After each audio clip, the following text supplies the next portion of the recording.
refeoanilano zatony zazakely madiditra fa refeo enao malemy reo adalako rehetrarehetra enao tsenjery tsisy azaka mihitsy raha tsy enao irery le fisinao metraika ty anatiko mandoro ilay fitiavanao fa tantiko enika sambarana enika falina toy ny mpanjaka rehefa nilanao ritina enao lazava ny lalako zamanao akaraitso ny tanako na enika rility enao no nagadrana fefa ny aminao lelanky le nigadana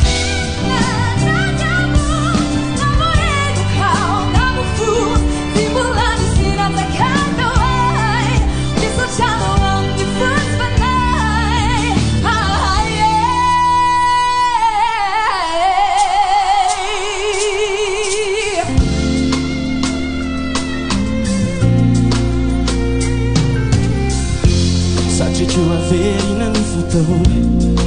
amafako izay ratranao nefa tô tsy haiko hoe atao ahoana fa tô manery ao anatiko ao afazakaiko hoe ireo zay eta mavesatrao lay fonao ny laiko ve ipitsika mangina hoe tiko enao iza monona napo fa iara-dalany sy traro rafatatro tany ampiandoany nonkovena lalo isiky fanapo iza monona napo fa iara-dalany sy traro rafatatro tany ampiandoany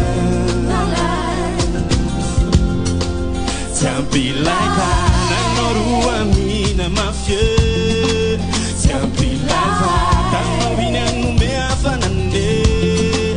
tsy ampilay molotra tiko angoroka mame any aminao no misy ilay filitso mande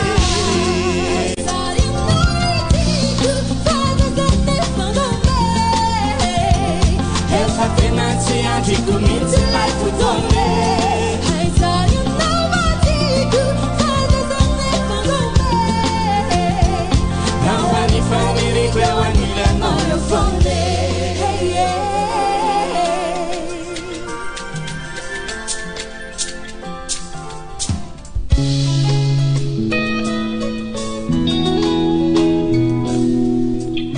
Aduvo tena tsapako marine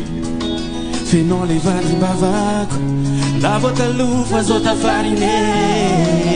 no enao ravako tsy nayakory hoenity fa mbola nikavivi nampianarinao tony ampidi hoe amtikatore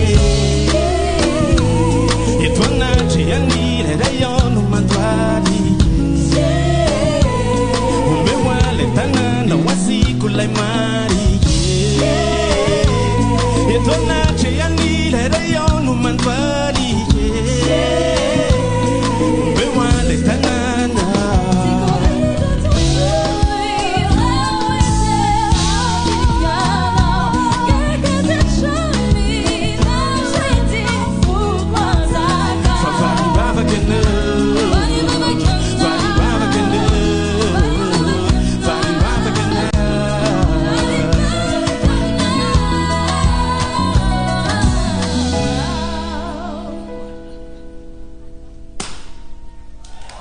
Sola Dubko!